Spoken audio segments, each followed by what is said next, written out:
buku ini sebenarnya dimulai dari tentu saja dari kegelisahan setelah membaca beberapa buku, terutama yang menjadi referensi. Kemudian saya itu adalah tentang ya kesejahteraan bagi negeri ini, bagi bangsa ini. Salah satu hal yang berlawanan dengan kesejahteraan adalah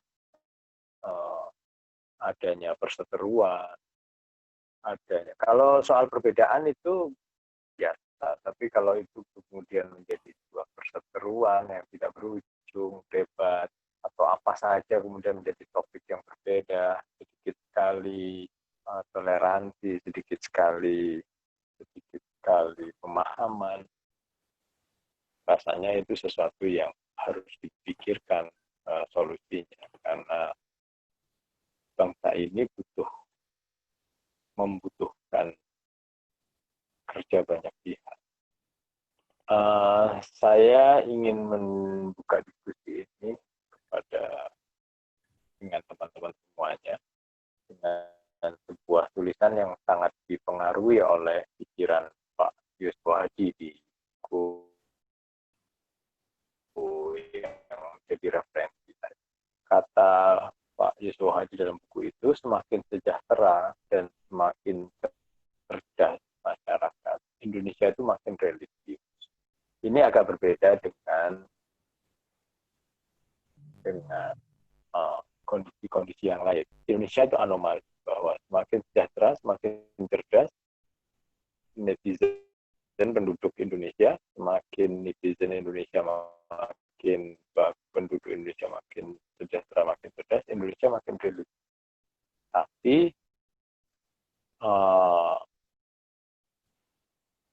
di satu sisi, kenapa kemudian aktivitas tarbiyah, aktivitas dakwah nggak semakin marak, semakin ditinggal? Padahal ada jejak dakwah mereka di dalam ekspresi kesejahteraan dan ekspresi kecerdasan. Mengapa persepsi publik itu tidak semakin bagus terhadap aktivitas dakwah dan aktivitas tarbiyah? Mengapa publik tidak semakin ramah pada aktivitas dakwah dan aktivis dan aktivitas tarbiyah? Mulai dari isu terorisme, eksklusivisme, terus sampai yang sekedar urusan-urusan yang bersifat sederhana pun publik semakin tidak ramah. Pertanyaannya tentu saja semakin makmur, situasinya akan semakin religius. Tapi di satu sisi terjadi penolakan, kata-kata penolakan, resistensi, ketidakramahan, kecurigaan terhadap aktivitas dakwah dan aktivitas.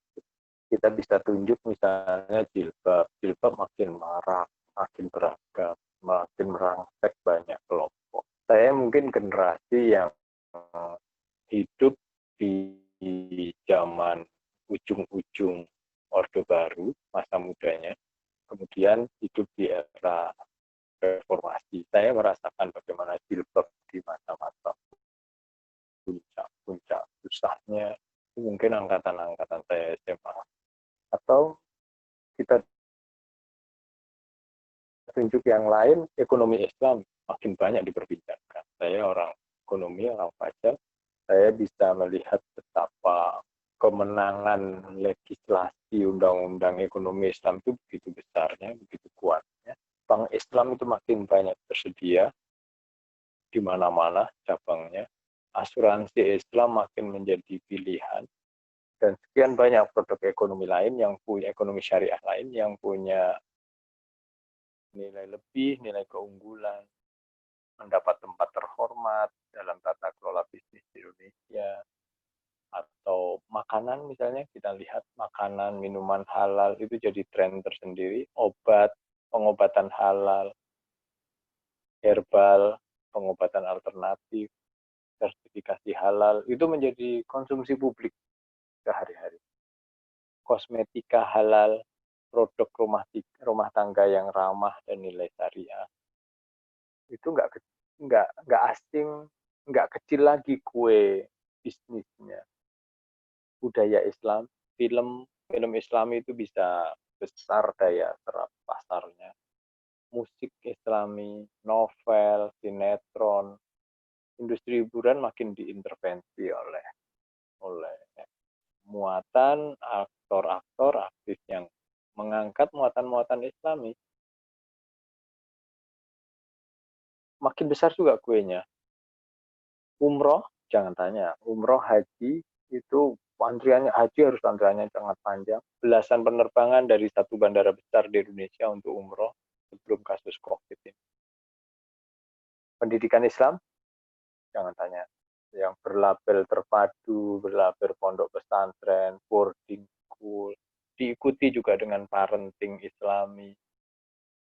Sekolah-sekolah Islam bukan lagi tempat membuang anak nakal, tapi dia menjadi tempat favorit yang berebut antrinya itu. Tesnya sudah lebih dulu, mahal juga, tapi terus masih mendapat tempat. Industri perhotelan, bahkan yang saya bolak-balik membaca itu, industri perhotelan pun mengenal konsep hotel Islami, yang kata Yusuf Hadi diminati oleh para ibu-ibu nyaman kalau bapaknya nginepnya di hotel-hotel dengan standar hotel Islam. Pendek kata, Indonesia tampak makin Islami, makin religius, makin makmur, makin cerdas. Meskipun saya tidak terlalu sepakat dengan istilah baby boomer, karena baby boomers itu istilah yang diciptakan di ruang sosial yang lain, dalam hal ini Amerika, lalu kemudian ditarik ke Indonesia, memang agak nggak sama, tetapi kira-kira ada kesamaannya. Indonesia makin religius, makin makmur, makin Islami, makin cerdas, makin sejahtera, makin menyerap nilai-nilai Islam.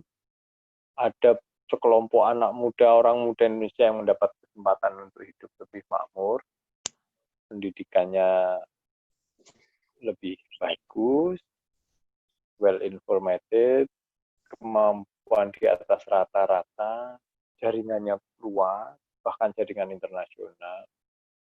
Penampilannya muda, cerdas, berselera, seleranya bagus lah, berkelas. Jaringannya luas, wawasannya luas, informasinya sumbernya banyak sekali, wawasannya global, fashion, kuliner, gadget, kendaraan, pilihan pemukiman itu juga berkelas, pilihan proteksinya, semuanya serba religius, makin religius, fashionnya makin religius, kulinernya juga pertimbangan halal haram, dan lain sebagainya. Secara arbiter, mereka yang berdirikan di atas itu biasa disebut kelas menengah muslim. Memang ini istilah yang saya bahas sendiri di satu bab untuk menyebutkan siapa kelas menengah muslim. Tetapi kita singkirkan dulu lah perbedaan apakah para orang muda yang berpenghasilan lebih bagus di atas rata-rata, pendidikannya lebih bagus, jaringannya lebih luas, wawasannya mengglobal dan seterusnya itu. Apakah itu layak disebut kelas menengah muslim? Kita lihat. Tapi sementara itulah yang saya sebut sebagai kelas menengah muslim. Patut diduga apa yang terjadi pada kelompok yang muncul di Indonesia berkaitan dengan apa yang saya sebut dengan kelas menengah muslim itu memiliki kaitan dengan kerja-kerja dakwah dan tarbiyah. Saya punya referensi karya Ali Said Damanik misalnya, merunut pada teori kelahiran tarbiyah di Indonesia atau teori-teori transformasi gerakan di Indonesia, karya-karya masa lampaunya, karya-karya pada mereka tampil di publik, kiprah politiknya, muatan nilainya, pemikiran-pemikirannya, ajaran-ajarannya, dan corak kultural yang dikembangkan, sangat patut diduga bahwa sebagian yang terjadi di Indonesia hari ini adalah karya kelompok tarbiyah. Misalnya saja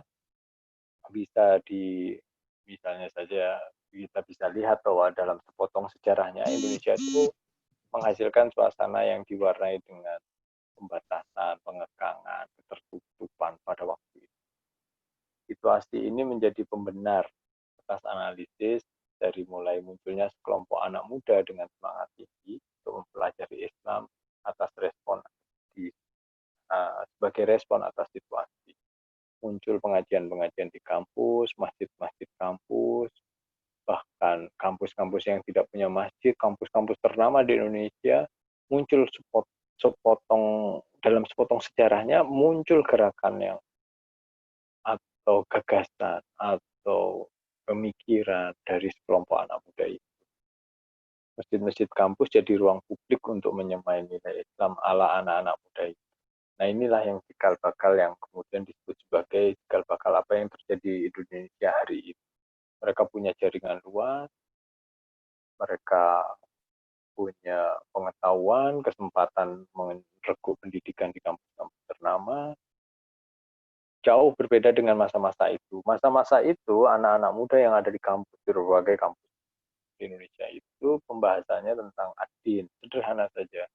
Waktu itu mereka membahas, melingkar, halakoh, punya liko, kemudian membahas tentang ad-din, kesadaran bahwa Islam itu adalah ad-din, yang paduan antara akidah, syariat, nizam, kaos-kaos, stiker-stiker, Islam is my way of life, dan Islam is Islam adalah din, dan seterusnya. Kalimat-kalimat saya tidak terlalu hafal, tapi kaos, stiker, buku, notes, dan seterusnya itu menjadi ekspresi ketika itu. Pada masa-masa itu pekerjaan anak-anak muda itu takwid. Mereka membuat transformasi takwin jahalah ilal ma'rifah kalau dalam bahasa materi-materi yang biasa disampaikan oleh para ustadznya ketika itu. Mereka mengubah kebodohan itu menjadi pemahaman bahwa Islam adalah din yang berkaitan dengan akidah, berkaitan dengan syariat, dan termasuk berkaitan dengan nizam atau way of life. Itu yang mereka pahami, mereka ulang-ulang, mereka kaji dalam kajian-kajian, dalam halakoh, dalam lingkaran-lingkaran halakoh mereka, dalam pertemuan-pertemuan itu. Tapi tidak berhenti di situ. Walaupun bukan patahan yang kasar, tapi anak-anak muda di zaman itu tidak berhenti sampai aktivitas takwin. Mereka mengubah denyut gerakan mereka, melanjutkan tampil ke hadapan publik, memunculkan agenda yang tidak saja dinikmati oleh mereka, publik mulai menikmati mereka. Misalnya saja publik mulai akrab dengan lembaga-lembaga mereka. Ada bimbingan tes Islami dengan mentor anak-anak muda bertitel mahasiswa, IP bagus, jebolan kampus terkemuka. Bimbingan tes Islami ini kemudian menjadi karya mereka. Mereka melanjutkan dari pekerjaan-pekerjaan takwin itu, pekerjaan halakoh-halakoh, kemudian mereka punya yang saya sebut, misalnya adalah bimbingan tes. Dan sangat menarik, mentornya anak-anak muda, punya IP bagus, jebolan kampus-kampus terkemuka, atau sebut saja majalah Islami dengan segmentasi pasar yang alternatif di tengah dominannya majalah sekuler di pasar Indonesia. Misalnya saja kita bisa kenal majalah ketika itu ada majalah Umi misalnya, yang seperti menjadi alternatif bagi para perempuan Indonesia, atau majalah pemikiran, majalah-majalah Tarbawi, dan seterusnya. Saya tidak terlalu ingat judul majalah-majalah seluruhnya, tetapi yang paling fenomenal mungkin Umi. Lembaga dakwah menyediakan dai dan penceramah. Banyak ada lembaga-lembaga yang bisa menyediakan dai dan penceramah. Bagian dari mereka sudah menjadi pengambil keputusan di BUMN, di perusahaan swasta, di kementerian atau lembaga negara, yang kemudian mengundang para dai yang ada di lembaga-lembaga itu, penceramahnya lulusan Timur Tengah, sangat menguasai ilmu-ilmu agama, sangat menarik untuk menjadi dai dan penceramah. Ramadan-Ramadan itu biasanya diisi oleh safari-safari penceramah-penceramah itu. Satu hal lain misalnya juga lembaga-lembaga filantropi Islam, lembaga-lembaga zakat, infak, sedekah, wakaf, gerakan-gerakannya terus berkembang. Lembaga pendidikan Islam yang misalnya saja dengan sekolah terpadu, lembaga pengkajian pemikiran menjadi think tank, penerbitan, menerbitkan buku-buku pergerakan, penerjemahannya, penulis membuat tulisan-tulisan karya aktivis-aktivis lokal Indonesia, nasyid, grup kesenian, lembaga formal kemahasiswaan, mahasiswa-mahasiswa yang soleh dan solihah, pintar, IPK bagus, aktif, aktivis, organisator yang baik. Karya-karya semacam ini sulit untuk diingkari oleh publik Indonesia. Ini menjadi bagian dari fakta keberadaan sekelompok anak muda itu. Biasanya secara sederhana mereka itu berjirikan muda, berpendidikan, cerdas, bersih, berselera bagus, berwawasan luas, santun, jilbab untuk aktivis perempuannya, jenggot tipis untuk aktivis laki-lakinya, respek pada pembentukan jaringan, mereka punya jaringan yang kuat, peduli persoalan dan perkembangan sosial politik negara, peka terhadap isu internasional, banyak agenda internasional yang diangkat, kasus Bosnia, Palestina, pasti Kashmir, Rohingya, Thailand, dan seterusnya itu isu internasional itu nyampe karena luasnya jaringan mereka. Biasa disebut sebagai mereka yang berdirikan partai. Mereka yang kerap digambarkan sebagai anak muda harapan bangsa. Waktu itu mereka baru di kampus atau baru lulus dari kampus. Sementara di satu sisi kemudian muncul kelas menengah yang hari ini. Siapa? Kita harus merujuk pada kelas menengah terlebih dahulu. Walaupun memang perdebatannya kelas menengah Indonesia itu ya banyak variannya, mungkin ini sebenarnya dari kelas menengah Indonesia, baru kemudian ada istilah kelas menengah Muslim Indonesia. Saya sadar bahwa ini enggak semua sepakat menggunakan kelas menengah Muslim Indonesia. Sementara kelas menengah Indonesia saja itu tidak semua ahli sepakat. Kunto Wijoyo misalnya lebih suka menggunakan golongan menengah daripada kelas menengah, karena kata kelas itu adalah sesuatu yang mungkin tidak terlalu jelas di Indonesia. Kadang-kadang dipakai kelompok tengah atau middle group atau disebut sebagai kelompok menengah, intermediate group, untuk menghindari bukan intermediate group. Jika kelas menengah saja susah untuk disepakati penggunaannya dan pemunculannya, maka apalah lagi kelas menengah muslim. Tapi sekali lagi, saya berpendapat untuk meminggirkan dulu perdebatan teoritik ini, karena publik sudah tidak terlalu peduli dengan perdebatan teoritik. Yang terjadi, publik terus tumbuh, berkembang menjadi entitas yang suka menyebut-sebut kelas menengah. Kelas menengah menjadi sebutan yang disukai daripada orang kaya atau OKB, orang kaya baru, atau tajir. Tajir itu kurang mengangkat harkat. Borju itu terlalu feodal mungkin. Orang kaya itu terlalu angkuh. Yang paling nyaman itu kelas menengah. Kelas menengah itu tumbuh menjadi sebutan yang nyaman. Suka lah disebut kelas menengah Indonesia. Lalu pilihan itu banyak dipakai. Saya juga merujuk satu artikel yang mempertanyakan kenapa di Amerika orang lebih suka disebut sebagai kelas menengah daripada orang kaya atau disebut kelompok borjuis atau orang-orang tajir dan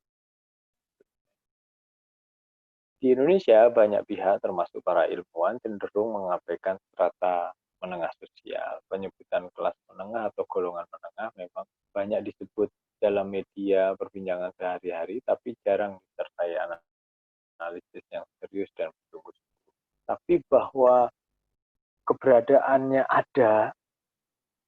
ada kelompok yang muda, religius, berpenghasilan bagus, berwawasan luas, jebolan kampus atau kampus ternama, itu ada, cenderung konsisten melakukan perubahan-perubahan idenya, itu ada. Tetapi siapa mereka agak susah disebut. Tapi saya sementara menyebutnya sebagai kelas menengah muslim, mengikuti selera penyebutan. Kalau disebut sebagai kumpulan, ya kumpulan individu yang dinamis, di antara dua kelas yang terpolarisasi itu, kelas pemodal dan kelas pekerja, kemudian ada kelas menengah di sini, yang bukan penguasa kapital, bukan penguasa modal, tapi mereka punya penghasilan yang cukup untuk mengendalikan atau membiayai gagasannya. Mereka punya jaringan yang cukup untuk mempromosikan gagasan. Jadi istilah kelas menengah merujuk pada mereka yang menempati strata biasanya wira swasta, pekerja komersil, finansial, atau kalangan profesional. Kelas menengah Indonesia merujuk pada mereka yang bukan kaum borjuasi, bukan bangsawan, bukan pemilik modal. Tanpa modal tersebut, kelompok menengah ini seringkali punya pengaruh yang relatif konsisten, yang tidak dapat menentukan secara konsisten, karena memang tidak ada modal. Tapi punya jaringan, punya pengetahuan. Kelas menengah Indonesia merujuk pada kelompok heterogen yang tidak memiliki kesamaan agama, etnis, dan tempat kelahiran. Secara politis dan ideologis, kelas menengah terwakili oleh kaum profesional. Kelas menengah Indonesia tidak terlalu revolusioner. Kita mengenal sejak awal kelahiran bangsa ini, kelas menengah sudah melakukan strategi ganda atau respon ganda kepada penjajah, bekerja sama tetapi juga terus menggelorakan ide kemerdekaan Indonesia. Nah, sekarang di sini dan sekarang istilah kelas menengah tidak lagi hanya merujuk dan berakar pada makna yang menunjuk ke status ekonomi dan perbedaan dengan kelas ekonominya semata. Tapi kini kelas menengah itu menjadi status, merek, atau label yang berkaitan, yang lebih banyak berkaitan dengan tren, kekinian, gaya hidup. Kelas menengah di Indonesia hari ini saya berpendapat bahwa kelas menengah atau siapapun yang suka menyebut dirinya sebagai kelas menengah itu lebih lebih berkaitan dengan aspek tren, tren atau gaya hidup. Nah,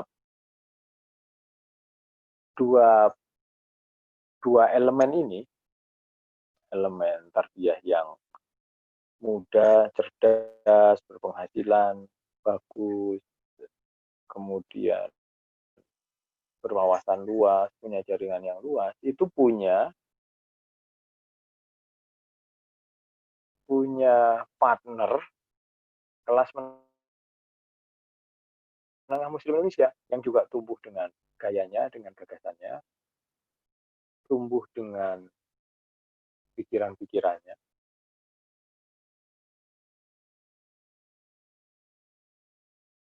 Dan saya melihat bahwa dua kelompok ini sebenarnya dibutuhkan bagi Indonesia. Dibutuhkan bagi Indonesia. Indonesia membutuhkan dua-duanya. Ini perpaduan yang baik. Tapi sayangnya itu tidak baik atau belum baik atau harus diusahakan lebih baik. Dan saya mencatat 7 pola relasi antara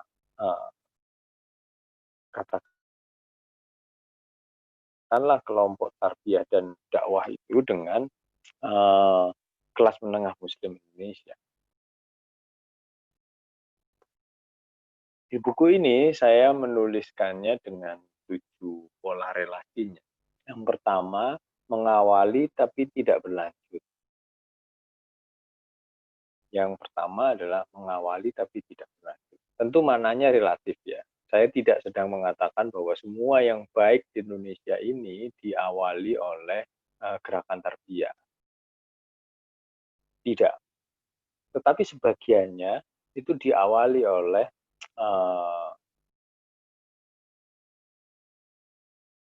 kelompok tarbiyah ini. Tapi sayangnya kelompok tarbiyah ini tidak lagi mampu menindaklanjuti. Misalnya di halaman 146 saya menuliskan di pola relasi itu, saya mencoba menuliskan.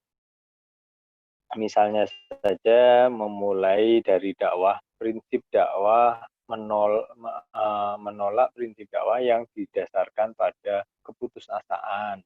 Pesimisme itu dihilangkan, dikurangi. Kemudian aktivitas tarbiyah banyak mengangkat tentang optimisme. Itu sudah dimulakan dan banyak yang memakai pikiran-pikiran halakoh ini tentang optimisme, kemudian menghindari sikap mengkritik dan mengeluhkan kekurangan. Mereka banyak bekerja daripada mengeluhkan kekurangan umat Islam, menolak dakwah yang bergegas, terburu-buru, tidak mengikuti putaran atau kebijakan atau keputusan yang bijak dan seterusnya. Banyak orang Indonesia pun juga kemudian bangsa ini kemudian menyerap itu. Dakwah ini mempolerkan pandangan yang memandang kegiatan politik bukan hanya sekedar politik praktis. Itu juga diterima oleh publik. Ini diawali, kemudian banyak ditiru oleh partai-partai, banyak dilakukan oleh banyak lembaga. Mereka tidak saja bekerja, mulai bergerak ke bidang ke aspek-aspek yang lain. Menolak penggunaan kekerasan, aktivitas tarbiyah dan aktivitas tarbiyah mengajarkan dan publik menerima perubahan-perubahan yang tidak dipaksakan, perubahan-perubahan yang tidak menggunakan kekerasan. Kemudian juga mewarnai pandangan-pandangan untuk menyemarakkan kehidupan berbangsa. Misalnya saja ada, saya sebut di halaman 149 ada odot misalnya, one day one juice, mabit, duha kol, tahajud kol.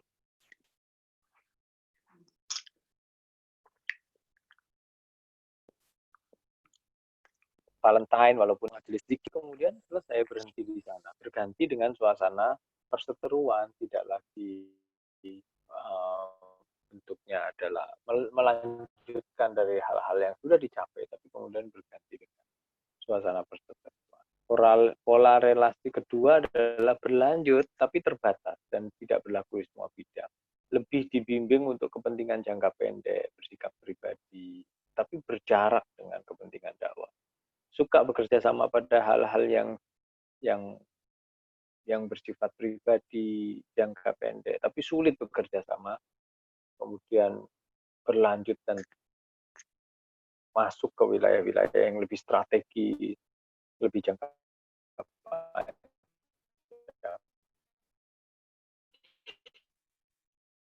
Tetap dekat, ini tetap dekat.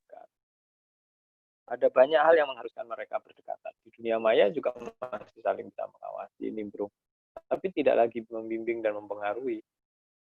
Awalnya susah bagi aktivis tarbiyah untuk menikmati suasana ini. Kok cuma dekat tapi tidak bisa mempengaruhi. Tapi lama-lama pragmatis juga. Ya sudah, apa yang bisa dilakukan. Kemudian pola relasi yang keempat, membimbing tapi tidak mengontrol. Masing-masing punya agenda, bergerak sesuai kehendak masing-masing. Tidak ada koordinasi. Ini masih bagus tidak ada koordinasi. Kadang-kadang malah mungkin berlawan-lawanan. Berlaku mekanisme politik, viral, saling menyeret, tidak ada kontrol dan evaluasi. Yang kelima, saling menguntungkan secara personal tapi tidak secara jamaah. Saling memberikan manfaat, satu memberi, satu menjual, satu membeli, saling ada bisnis, tapi dia sebatas personal saja, tidak bisa bergerak menjadi sebuah gerakan bersama. Gerakan dakwah menjaga jarak dan juga sebaiknya kelas menengah juga menjaga jarak. saling menguntungkan secara personal.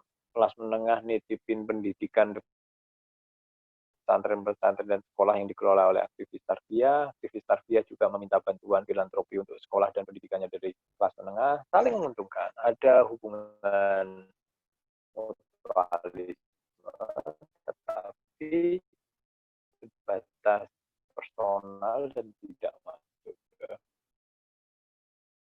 ke keuntungan bersama sebagai daya kesejahteraan atau hal yang bersifat nasional, kebangsaan, keindonesiaan.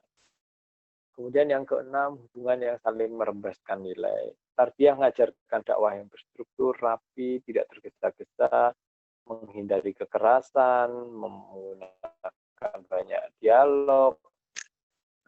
Itu diadopsi, diterima oleh kelas menengah. Tapi kelas menengah juga menawarkan gaya, lifestyle, fashion, kuliner, otomotif, orang-orang tarbiyah pun pasti berbicara tentang traveling, tentang otomotif, tentang fashion, lifestyle, kuliner, bisnis, saling merembaskan.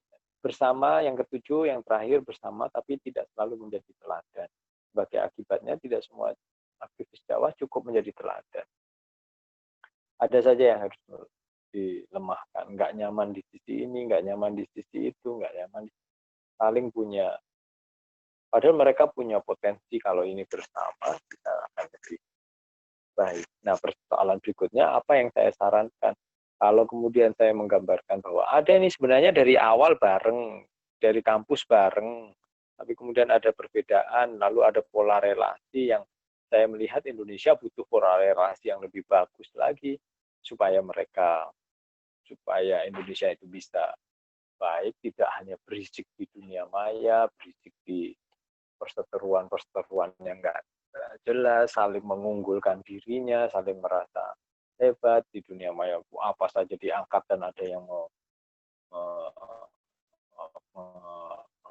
melawan, ada yang saling mendukung. Ini bukan hal yang bagus kayak gitu. Dan saya pikir Indonesia perlu mengerjasamakan antara gagasan-gagasan yang dipikir oleh aktivis tarbiyah dan gagasan-gagasan yang diusung oleh bukan saling menafikan, bukan saling merasa benar, bukan merasa sombong, merasa lebih baik dari yang lain. Nah, saya memberikan catatan untuk kelompok tarbiyah dan saya memberikan komentar untuk kelas menengah. Sudah saatnya catatan saya untuk kelompok tarbiyah, sudah saatnya para aktivis Islam memahami bahwa mereka tidak selamanya pihak yang benar secara otomatis, nggak taken for granted.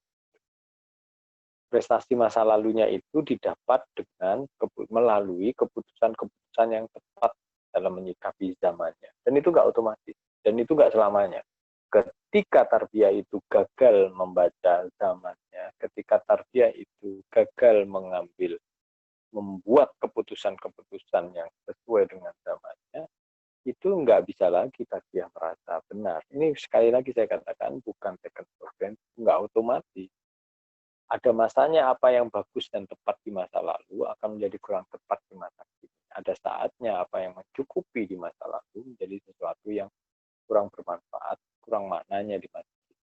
Perasaan tak cukup lagi itu tidak bisa dihakimi sebagai hal yang salah. Harus ada upaya-upaya untuk perbaikan. Ini catatan saya untuk kelompok. Ya, sudah saatnya aktivis dakwah Islam menatap dirinya dan lingkungannya dengan pandangan yang lebih sesuai dengan zaman, dengan kekinian, dengan keindonesiaan. Perlu inovasi, pengembangan, perbaikan, dan atau evaluasi untuk hal-hal yang perlu dipikirkan kembali. Ini catatan saya. Kalau tidak, aktivis dakwah Islam akan dipaksa oleh situasi untuk hidup di dalam dakwah Indonesia, namun situasinya dengan situasi yang tidak memiliki sejarah gemilang. Nggak bisa melanjutkan, berhenti. Sudah banyak gerakan dakwah di Indonesia yang terhenti meskipun punya kegemilangan di masa yang lalu. Kembali soal evaluasi, kembali ke persoalan pengembangan, inovasi. Jika tidak, dakwah Islam akan hidup, eksis di dakwah Indonesia, tapi ruangnya sempit dan jauh dari makna syamil seperti yang digaung-gaungkan dan prinsip atau menyeluruh. hanya ada di beberapa ruang saja tarbiyah itu hidup, untuk urusan pendidikan misalnya, untuk urusan filantropi, tapi nggak bisa berkembang ke lainnya. Atau dakwah Islam akan hidup dan eksis, tapi punya pengaruh yang kecil dan digantikan oleh elemen dakwah yang lain. Kembali ke persoalan inovasi, pengembangan, refleksi, eksis di Indonesia tapi nggak memiliki kekuasaan untuk mengontrol, hanya menghiasi hal-hal bagian-bagian tertentu jadi etalase saja, hidup di etalase, nggak punya kekuatan untuk mengontrol, mengevaluasi objek dakwah. Sekali lagi kembali ke persoalan kekuatan untuk merefleksikan, menatap zamannya, inovasi, perbaikan. Kalau enggak ya dia akan hilang, atau ada tapi kecil, kecil tapi tidak berpengaruh, dan jadi hiasan saja, hiasan bagi Indonesia.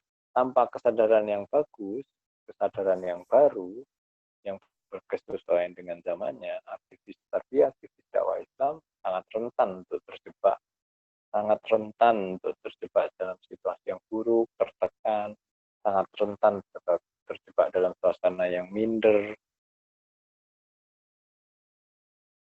malu, tidak sesuai dengan zaman, dan tanpa kesadaran yang bagus, kesadaran baru, aktivis Islam, aktivis tarbiyah rentan terjebak dalam perasaan merasa sudah benar, publik yang salah, tidak ada lagi yang salah publik, sudah pas, sudah sesuai dengan situasi kekinian. Tanpa kesadaran yang baru, yang bagus, yang berkesesuaian dengan zaman, aktivis dakwah Islam sangat rentan terjebak dalam wawasan yang sempit, kemudian terjebak dalam perasaan merasa benar, publik yang salah, dan tanpa kesadaran yang baru dan yang bagus, aktivis tarbiyah sangat rentan tergoda untuk melakukan dakwah yang menghakimi, tergoda untuk melakukan dakwah dengan kekerasan, tergoda melakukan dakwah dengan paksaan, terjebak dalam situasi-situasi buruk yang lain, tanpa kesadaran baru yang bagus. Menjalankan dakwah dan membangun Indonesia memang tidak bisa sendiri, nggak bisa merasa benar sendiri, harus ada kerjasama.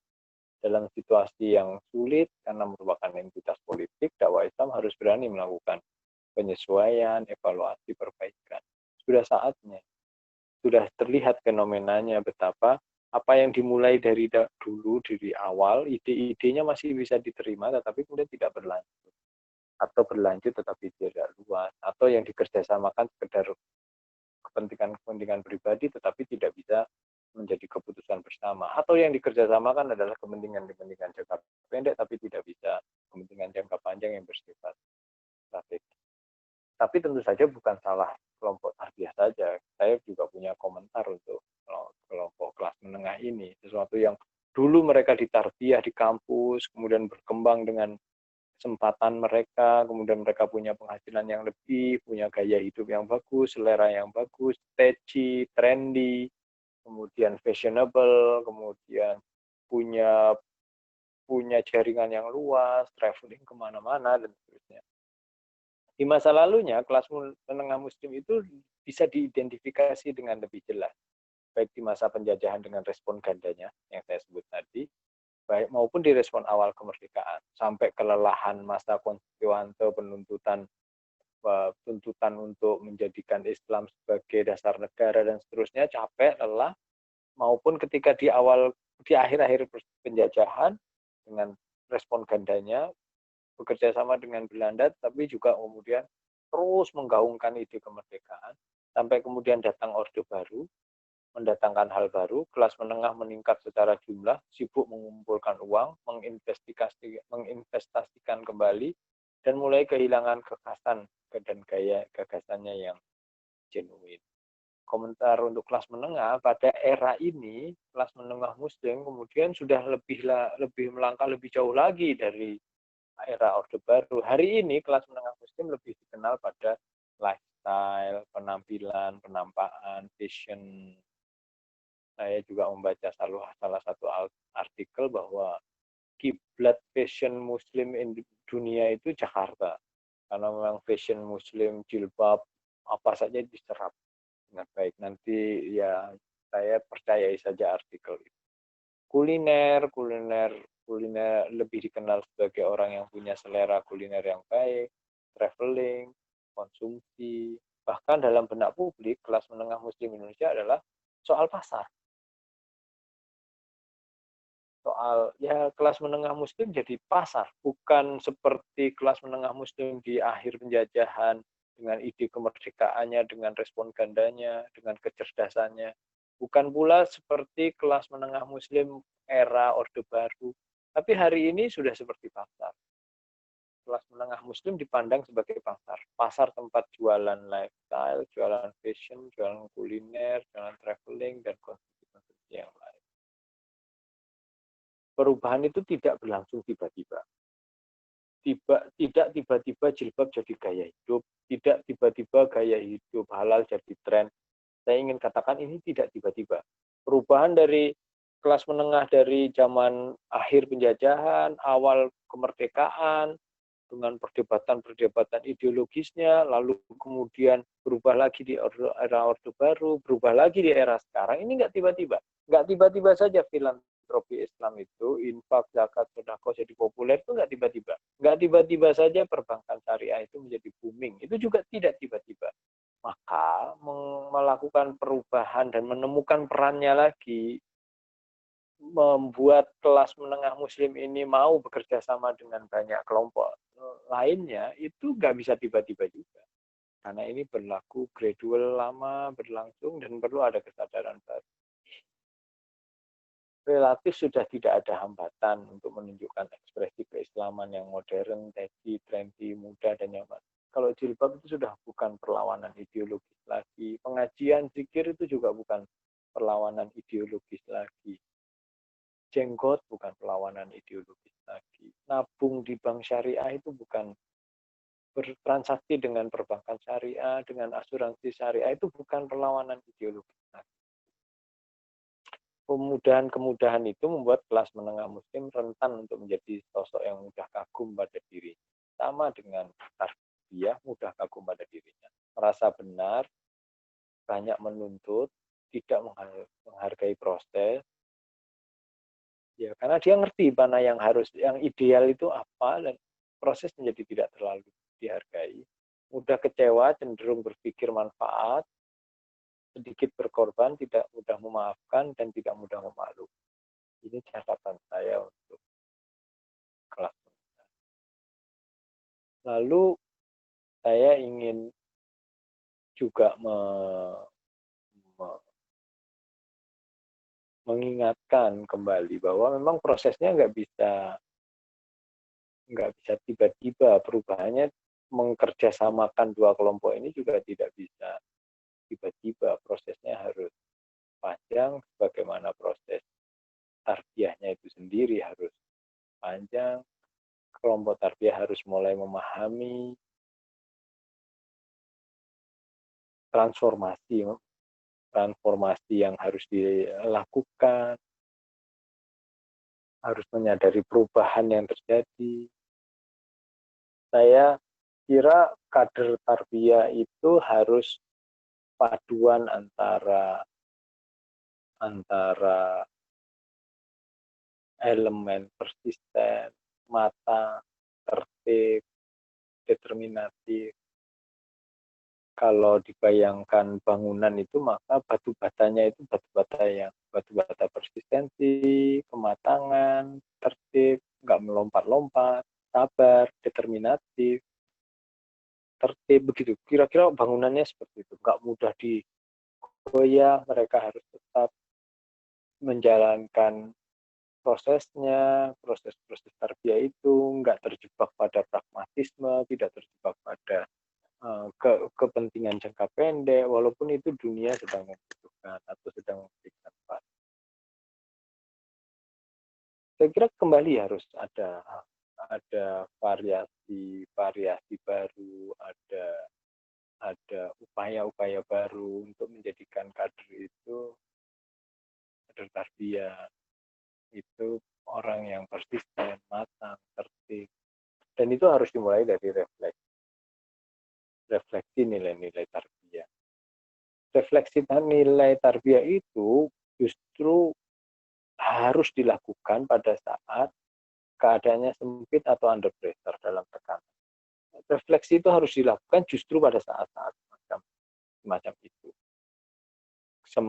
Situasi yang sempit, under pressure, itu justru tapi harus melakukan refleksi. Dan itu saya pikir ini saat yang tepat untuk aktivis tarbiyah untuk melakukan refleksi terhadap nilai-nilai tarbiyah. Sudahkah kita tarbiyah lah kira-kira itu pertanyaan. Sudahkah tarbiyah itu berorientasi pada ahdaf misalnya yang juga diterbitkan oleh Gaza, tarbiyah itu soal ahdaf. Kembali ke ahdaf, kembali ke substansi, kembali ke tujuan, bukan semata-mata penampilan, bukan semata-mata ukuran politik, bukan semata-mata ukurannya jangka pendek, kehilangan nilai-nilai strategisnya. Dan itu harus dimulai dari refleksi. Proses evaluasi itu harus dilakukan dalam suasana keterbukaan, keterus-terangan, ketelitian, kejujuran. Kalau enggak tadi seperti saya bilang, tarbiyah itu akan kehilangan kesempatan untuk melanjutkan langkah, bahkan makin dijauhi oleh publik, dimusuhi oleh kelas menengah, dimusuhi oleh kelompok-kelompok yang lain dan seterusnya, atau menjadi kecil, tidak berpengaruh. Nah, harus juga diidentifikasi kenapa kemudian tarbiyah itu tidak reflektif, tidak kurang reflektif, lemah refleksinya. Mungkin itu bisa dilihat dari tidak optimalnya sarana-sarana tarbiyah. Atau nggak dipahami sarana tarbiyah. Atau lemah kualitas murabi-murabinya. Berinteraksi dengan sarana tarbiyahnya itu juga mungkin sudah mulai lemah dengan aktivitas dakwahnya jadi sekedar ya pengajian mabit naluri tarbiyahnya sudah hilang, evaluasinya atau mutabaahnya lemah, spiritnya hilang dan lain sebagainya. Buruknya kualitas kedekatan dengan Allah juga begitu.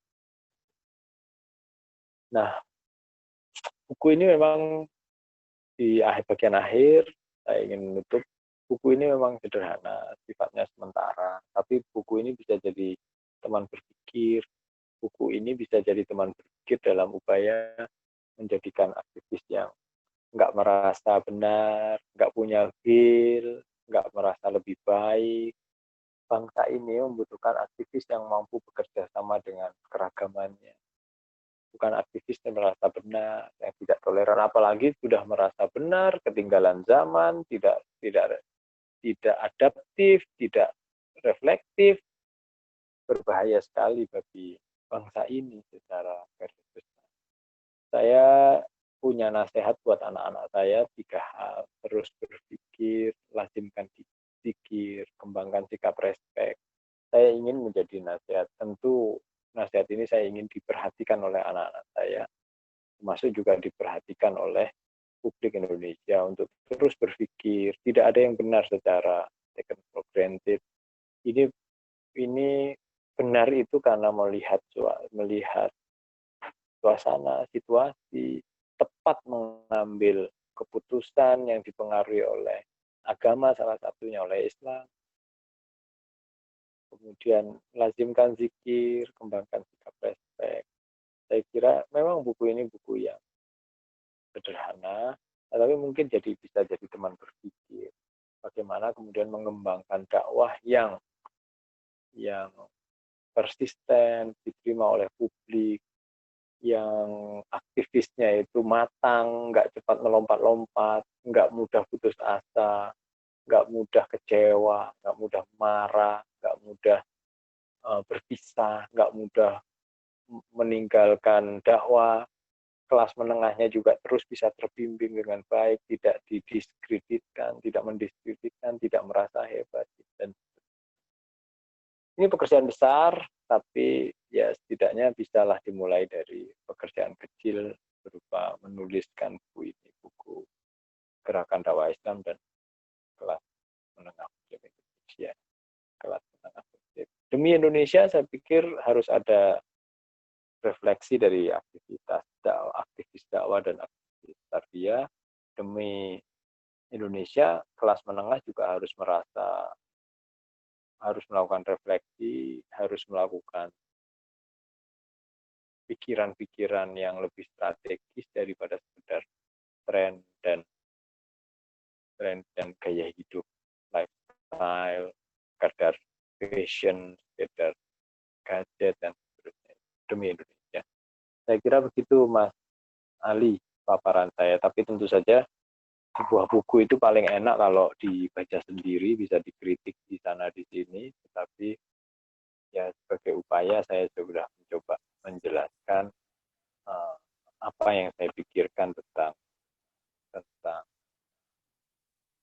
dakwah, tentang kelas menengah, dan apa yang saya kumpulkan dari banyak referensi bisa saya coba untuk menuliskan. Saya kira begitu Mas Ali, terima kasih. Assalamualaikum warahmatullahi wabarakatuh. Waalaikumsalam warahmatullahi wabarakatuh. Jazakumullah khairan katsir kepada Ustadz Eko Novianto yang telah menyampaikan materinya ya berkaitan dengan bedah buku Gerakan Dakwah Islam dan Kelas Menengah Muslim. Ya, ini banyak banget ya, kemudian refleksi kepada diri kita masing-masing sebagai pendengar berkaitan dengan Gerakan Dakwah Islam tadi juga dan dan sepak terjangnya, mungkin dari sejarahnya sampai kemudian kontribusinya, terus kemudian relasinya dengan kelas menengah Muslim, bagaimana kemudian juga tadi banyak sekali gitu ya, mungkin nasihat-nasihat yang justru ini menjadi pertanyaan kepada diri kita sendiri gitu ya, masing-masing kita kemudian mempertanyakan bahasa simpelnya, sudahkah kita tarbiyah gitu ya tadi ya, seperti salah satu karya buku Ustadz Eko. Oke, sangat menarik sekali yang disampaikan dari Ustadz Eko. Mungkin dari kawan-kawan semua ada yang ingin bertanya, jika ada pertanyaan yang ingin disampaikan bisa langsung private chat kepada moderator atau saya sendiri Ali Abdul Hakim. Nanti pertanyaan yang masuk akan kami sampaikan kepada Ustadz Eko Novianto.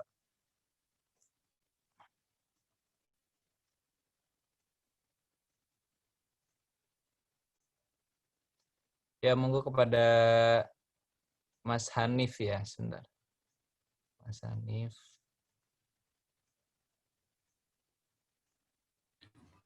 Cek, kedengeran? Iya, kedengeran. Oh ya. Bismillah. Assalamualaikum warahmatullahi wabarakatuh. Waalaikumsalam. Oh ya, perkenalkan Ustadz, nama saya Hanif. Saya dari kami UGM dan alhamdulillah sudah membaca buku Ustadz ya tentang Gerakan Dakwah Islam dan Kelas Menengah Muslim. Sampai setelah selesai membaca buku ini ada kesan tersendiri yang melekat di pemahaman saya ya. Saya kayak memandang Gerakan Dakwah Islam dan Kelas Menengah. Pun juga Ustadz tidak terlalu menjudge atau menjurus ke suatu organisasi atau suatu kelompok gitu. Jadi istilahnya pikiran saya memandang ini secara abstrak gitu ya, secara general, secara menyeluruh gitu kan. Tidak ada tendensi apapun gitu ya saat membaca ini gitu. Jadi alhamdulillah itu kesan saya gitu. Dan sebenarnya saya mau mempertanyakan dan juga mengklarifikasi tentang ini sih Ustaz. Menurut Ustaz sendiri, gerakan dakwah Islam dan kelas menengah itu apakah menjadi sebuah entitas yang berbeda gitu ya, dan tidak bisa disatukan gitu. Dalam memandang ini ya saya melihat entitasnya berbeda ya. Saya sendiri sebagai mungkin ada irisan-irisannya ya sebagai seorang mungkin kalau misalnya boleh dilihat dari buku ini kayak irisan dari aktivis dakwah Islam dan irisannya sebagai kelas menengah gitu. Karena memang pergaulan saya di kelas menengah juga, tidak di strata yang hedonis gitu, dan juga tidak terlalu sebagai seorang anak petani atau mungkin di kelas bawah gitu kan. Jadi lingkungan saya juga kelas menengah gitu. Apakah menjadi sebuah entitas yang berbeda, Ustaz, kalau misalnya melihat gerakan dakwah, dan apakah itu tidak menjadi satu entitas yang sama gitu Gitu sih, Ustaz. Terima kasih. Baik. Baik, saya jawab langsung ya Mas Ali ya.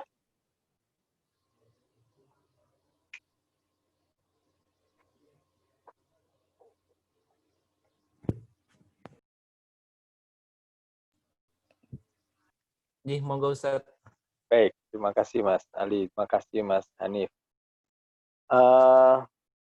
Saya memang tidak ingin menjurus ke kelompok karena memang seperti saya katakan, sebenarnya pembatasan tarbiyah bahkan kalau kita rujuk ke buku Abdul Halim Mahmud yang saya tulis di sini, tarbiyah itu juga bukan nama kelompok dan tidak bisa diklaim sebagai satu nama kelompok. Kalaupun ada ya nggak apa-apa itu klaim.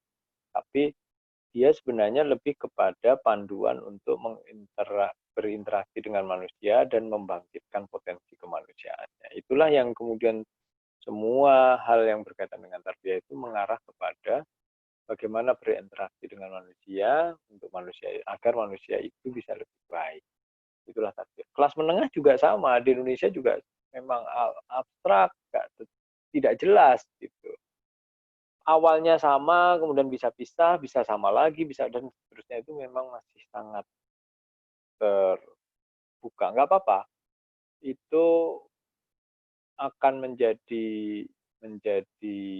kekayaan, menjadi potensi baik bagi Indonesia bahwa di saat yang sama itu ada seorang yang menjadi aktivis dakwah sekaligus dari kelas menengah, tetapi hari ini beberapa kasus, misalnya saja saya tulis di halaman 17, jam 17 itu, kelas menengah Indonesia itu kelompok yang kritis terhadap ketidakadilan.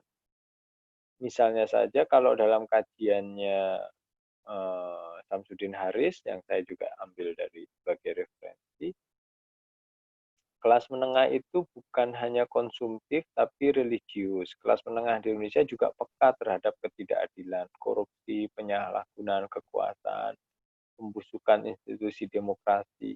Sejarah mencatat bahwa kelas menengah Indonesia memiliki peran signifikan dalam beberapa kasus. Kemenangan dalam membentuk opini publik bagi Prita dalam kasus Prita Mulyasari versus Rumah Sakit Omni Internasional, citra KPK dalam kasus Cicak versus Buaya, citra Gubernur DKI dalam keramaian kasus APBD DKI di awal tahun 2015, citra pasangan Jokowi Ahok dalam Pilkada DKI tahun 2013, citra pasangan Jokowi JK dalam Pilpres 2014, adalah peristiwa yang dapat ditunjuk sebagai contoh dari keberhasilan kelas menengah Muslim Indonesia. Jadi memang keberhasilan kelas menengah Indonesia. Jadi memang abstrak ya, kadang-kadang ada di sana aktivis tarbiyah, ada aktivis dakwah masuk juga sebagai kelas menengah. Jadi bisa satu orang berdiri di dalam dua kelas ini yang memang sama-sama abstrak, sama-sama cair, saling mempengaruhi, menyebar kemana-mana. Tetapi akan lebih bagus lagi kalau semakin sedikitlah agenda yang diperdebatkan, dipolemikkan. Dan kalau dalam buku ini saya memang sengaja untuk tidak menjurus pada kelompok karena memang kelas menengah Muslim Indonesia tidak dalam satu wadah gitu ya, atau organisasi kelas menengah, enggak begitu. Tarbiyah juga tidak dalam saya definisikan sebagai satu kelompok tarbiyah, dan itu potensi bagus tapi juga sekaligus rawan polemik, rawan perdebatan yang menguras tenaga yang tidak bermanfaat bagi kemajuan kehidupan kita berbangsa dan bertanah air sebagai orang Indonesia. Itu kira-kira jawaban saya, Mas Hanif. Boleh menanggapi nggak, Ustaz? Baik, silakan. Oh ya, saat membaca buku Ustaz ini, kelas menengah itu juga konsisten membawa perubahan ya? Ya, saya melihat Ya. pasti bahwa ide-ide perubahan. Cuma kadang-kadang ide-ide perubahan itu kemudian ya tetap saja ada perbedaan ya, tidak selalu sama seperti kelas menengah dari sejarahnya awal. Sekarang mungkin lebih banyak diwarnai oleh hal-hal yang sifatnya konsumtif, gaya, style gitu. Tapi tetap ada kritis terhadap perubahan, menjaga demokratisasi terus masih sama ya. Oh ya, kalau misalnya untuk membawa perubahan ini, apakah kelas menengah itu ini harus sadar dulu, entah itu kesadaran kolektif atau mungkin kesadaran individual. Apakah sebenarnya kelas menengah itu harus ada kesadaran kelas nggak sih? Tuh. Agak susah di Indonesia untuk menciptakan kesadaran kelas itu. Agak susah untuk kasus Indonesia. Makanya saya juga mengutip pendapat-pendapat bahwa memang kadang-kadang untuk kasus Indonesia bukan kelas menengah, tapi mungkin kelompok menengah, middle group, atau intermediate group.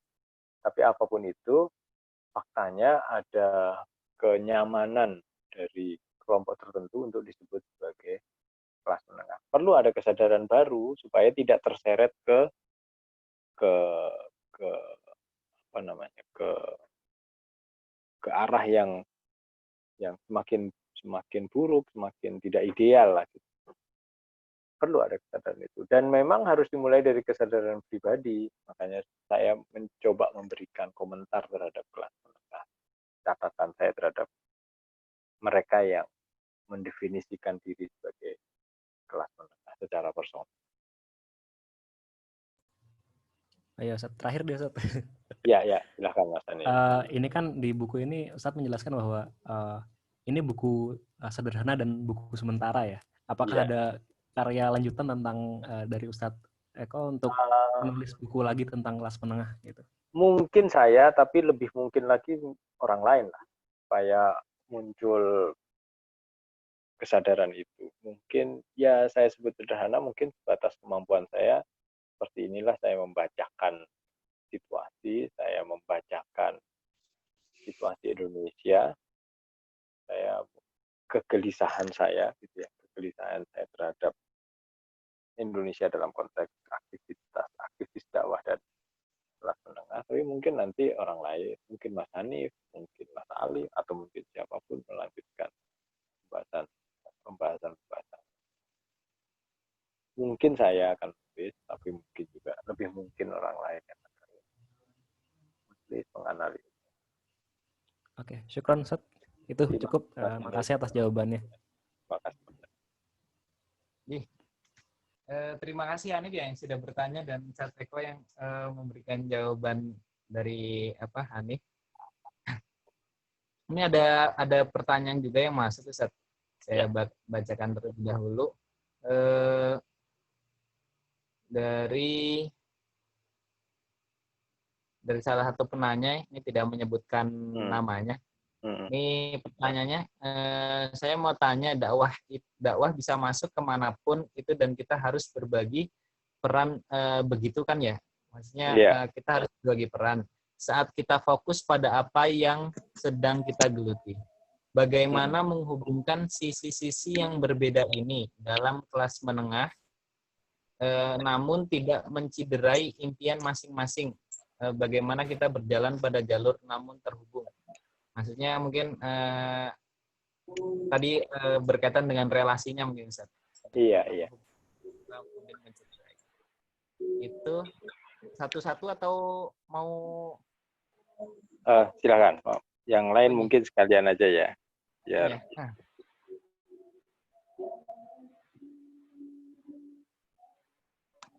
Ini ada dari salah satu penanya juga, dari Istia Husna Zakia. Berarti refleksi ini bisa mulai diimplementasikan dari masing-masing personal ya Ustadz, baik dari tarbiyah maupun kelas menengah muslim. Bukankah menekankan pada suatu struktur atau kolektif, bukan menekankan pada suatu struktur atau kolektif. Maksudnya ini lebih kepada refleksi yang tadi mungkin kepada masing-masing pribadi, bukan kepada struktur atau kolektif. Itu pertanyaannya, Ustaz. Yang kedua, dua pertanyaan itu, Ustaz, yang masuk ke kami. Yang pertama tadi berkaitan dengan relasi, yang kedua berkaitan dengan refleksi. Bismillahirrahmanirrahim. Wabihi nasta'in wa ala umuri dunya waddin. Ya, harus berbagi peran. Kalimat enaknya itu memang harus berbagi peran, saling memahami, saling menghargai gitu ya. Tapi ini jadi kalimat klise kalau kita tidak punya spesialisasi atau tidak punya aksentuasi. Saya pengen kita itu punya pikiran yang global, tetapi juga punya ruang yang spesifik, tapi tidak menghargai, tidak menafikan yang lain. Ya memang harus, ya bisanya melakukan apa, tetapi berpikirnya harus besar. Yang sering jadi jebakan adalah kita bisa melakukan apa dan kemudian dunia itu sebesar apa yang kita lakukan.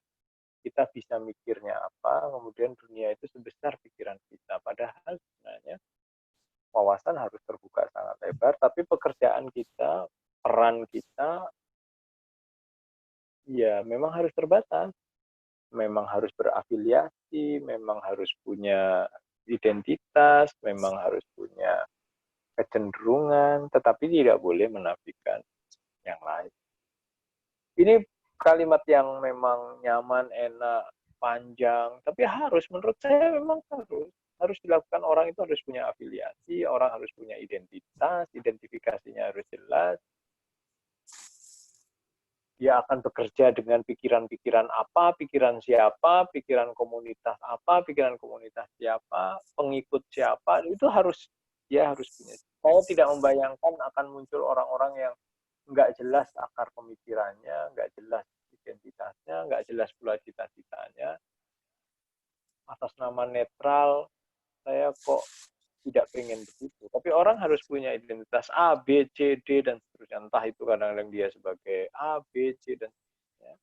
Tetapi dia tidak saling menafikan. Ini harus, saya sedang menjual, terus berpikir tentang itu. Bahwa identitas kita sebagai Muslim nggak bisa dihilangkan demi Indonesia misalnya. Identitas saya sebagai Jawa mau dikemanakan. Jadi saya akan menjadi orang Jawa, tapi saya tidak menafikan kelompok yang lain. Saya Muslim, tapi saya tidak boleh menafikan kelompok yang lain. Kira-kira harus kuat di identitasnya, tapi harus luas di pikiran. Dan itu memang harus dimulai dari masing-masing.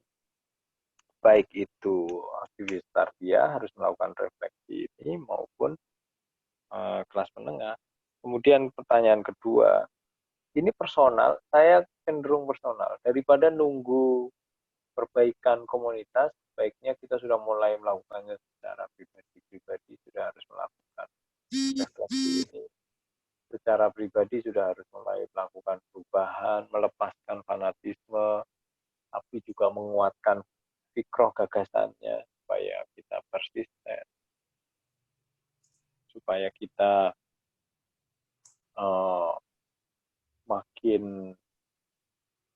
makin kokoh, makin matang, nggak melompat-lompat. Secara personal, pertanyaan kedua saya jawab personal. Lalu saya berharap personal itu akan membawa perubahan kolektif. Saya selalu berpikir tentang perubahan, refleksinya juga harus personal, gagasannya personal, nanti personal itu yang tumbuh kemudian menjadi pribadi yang identitasnya kuat, langkahnya tegas, mantap, determinatif, tapi dia memahami bahwa ada kelompok lain yang juga harus bertindak tegas, kuat, determinatif, lalu mengerjasamakan keunggulan-keunggulan itu. Itu kira-kira Mas Ali. Jawaban saya untuk dua pertanyaan itu. Ya. Oke. Terima kasih Ustaz Eko atas jawabannya berkaitan dengan tadi ya dua pertanyaan tersebut. Dari teman-teman masih ada yang ingin bertanya mungkin? Ini sudah larut ini juga. Sudah larut ya, Ji. Sepertinya belum ada lagi pertanyaan yang masuk ke kami, Ustaz. Ji, mungkin apa tadi sangat menarik ya Mas ya berkaitan dengan kelas menengah ini dan juga tadi masyarakat gerakan dakwah Islam. Tadi justru yang saya tangkap juga berarti ya masing-masing kita itu punya tugas yaitu refleksi gitu ya. Refleksi berkaitan amal-amal kita yang ke depan, terus kemudian bagaimana kemudian sebenarnya kita bisa menyelesaikan dengan pembacaan zaman yang Ya, yang terus berubah gitu ya. Sesuatu yang mungkin dahulu itu bisa diterapkan, tapi mungkin saat ini kita kemudian perlu kemudian merefleksikan hal tersebut, dan kemudian mungkin saja bisa ada gerakan-gerakan baru atau kemudian strategi-strategi baru yang bisa kita buat ya. gitu ya, dan dimulai semuanya dari masing-masing pribadi kita. Oke, mungkin sedikit dari Ustadz Eko untuk penyemangat para peserta pada malam hari ini, mungkin ada sedikit motivasi buat kami, Ustadz. Ya, terus saja Terakhir. berpikir, terus terus ini mungkin nasihat untuk anak-anak saya, tapi saya pikir juga bolehlah untuk semuanya, terus berpikir, melazimkan pikir kita supaya lembut hati kita terhadap perbedaan-perbedaan, kemudian respect, mengembangkan sikap respect, mengembangkan sikap toleran. Tapi itu kata kuncinya di refleksi. Kalau kita tidak malas atau enggan, lalu merasa benar sendiri, sulit kita untuk kemudian memahami pihak lain, sulit untuk berpikir dengan ketundukan, sulit untuk berpikir lalu melakukan evaluasi. Saya kira begitu. Refleksi itu paling enak itu melakukan refleksi dalam posisi under pressure, dalam tekanan. Nah kan sekarang dakwah ketika dalam tekanan, ketika Indonesia dalam tekanan, ketika situasi dalam tekanan, itu saat yang paling tepat untuk merefleksikan banyak hal. Nah dari refleksi itu lalu mungkin kita bisa berpikir, bisa mengembangkan respect. Nanti keuntungannya komunal, komunitas kita Indonesia, bangsa ini juga akan mendapatkan keuntungan kalau personal. Itu Mas Ali. Terima kasih untuk kesempatannya. Sukses, hati-hati, jaga kesehatan. Amin, Ustaz. Ya, yuk. Ya, sama-sama, Ustaz. Bareng, Assalamualaikum. Waalaikumsalam warahmatullahi wabarakatuh. Ya, jazakumullah khairan katsir kepada Ustadz Eko Novianto yang telah menyampaikan materi bedah buku di malam hari ini. Sangat luar biasa gitu, berkaitan dengan buku ini gitu ya. Bagi teman-teman tadi mungkin masih baru masuk setengah diskusinya, atau kemudian dari awal tapi kemudian masih penasaran dengan isi buku ini dan mungkin belum memiliki bukunya gitu ya, nanti bisa menghubungi CP Gaza Bookstore, bisa dipesan langsung di sana. Dan khusus bagi teman-teman yang mengikuti diskusi pada malam hari ini, kami dari Gaza Bookstore memberikan potongan spesial bagi teman-teman yang mengikuti diskusi pada malam hari ini, yaitu potongan sebesar 30%. Oke, itu mungkin yang bisa kami sampaikan. Sebelum kami tutup, kami ucapkan terima kasih banyak kepada teman-teman semua yang telah mengikuti diskusi pada malam hari ini.